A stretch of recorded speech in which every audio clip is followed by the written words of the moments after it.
Emang nggak salah ya kalau Indonesia dibilang sebagai negara singkong, fams. Gimana enggak? Singkong bisa tumbuh dengan subur di mana aja, termasuk di pelosok tanah air, dari Sabang sampai Merauke. Saking suburnya, ada 20 juta ton singkong yang dihasilkan dalam setahun loh, fams. Jumlah ini menempatkan Indonesia sebagai penghasil singkong terbesar nomor 4 di dunia setelah Nigeria, Thailand, dan Brazil. Indonesia mendunia, fams! Nah, wilayah penghasil singkong terbesar di tanah air ternyata berada di Banjarnegara, Jawa Tengah.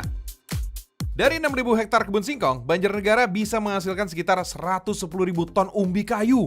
Wow! Misalnya, kebun singkong di Kecamatan Bawang, Kabupaten Banjarnegara ini. Gak heran, fams, kalau Banjarnegara disebut sentra singkong di Indonesia. Fams, singkong masuk ke Indonesia sejak abad ke-16 silam, pas kedatangan bangsa Portugis. Kala itu, bangsa Portugis yang baru pulang dari benua Amerika Latin memperkenalkan ketela ke penduduk di Maluku.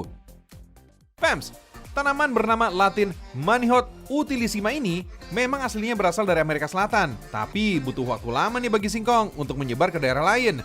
Perlu hingga 2 abad, tepatnya pada tahun 1850-an. Sebelum akhirnya singkong diperkenalkan di Pulau Jawa, tepatnya di sekitar Jawa Timur. Seiring pesatnya pertumbuhan penduduk di Pulau Jawa, singkong kian populer sebagai makanan pokok rakyat, selain beras. Mantap nih! Tapi, melimpahnya produksi singkong di Banjarnegara ternyata nggak selalu berakibat baik, fams.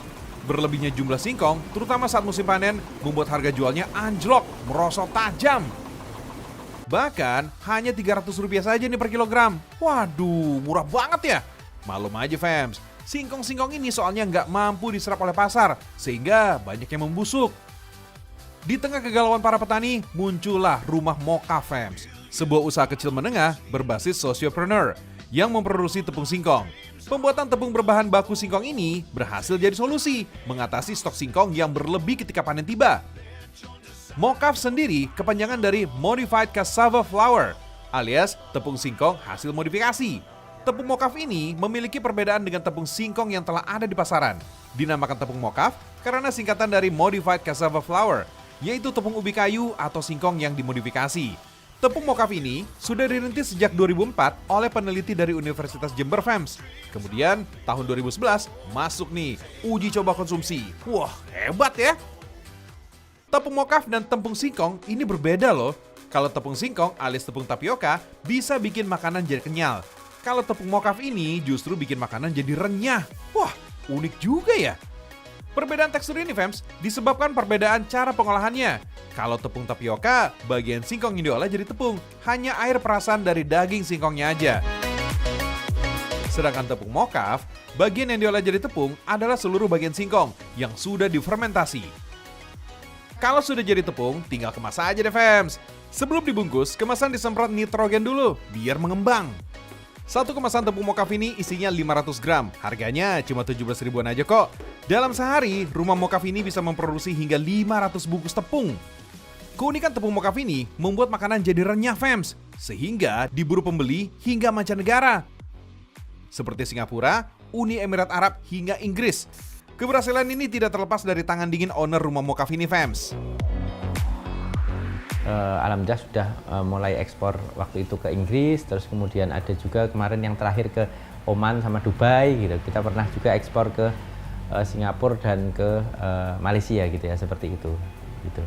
Kalau yang terakhir ini kami diikutkan pameran oleh Bank Indonesia terakhir ke Las Vegas, terus ini lagi ada pameran juga di mana itu Jepang gitu ya. Terus yang sekarang lagi berlangsung di California. Ini pameran organik internasional gitu ya, seperti itu. Dan alhamdulillah beberapa buyer sudah mulai berdatangan gitu ya, dan harapannya singkong ini tidak hanya lagi menjadi pangan lokal Indonesia, tetapi menjadi diterima di kalangan internasional juga gitu ya, seperti itu. Hebatnya lagi, penjualan tepung mokaf selama pandemi justru meningkat.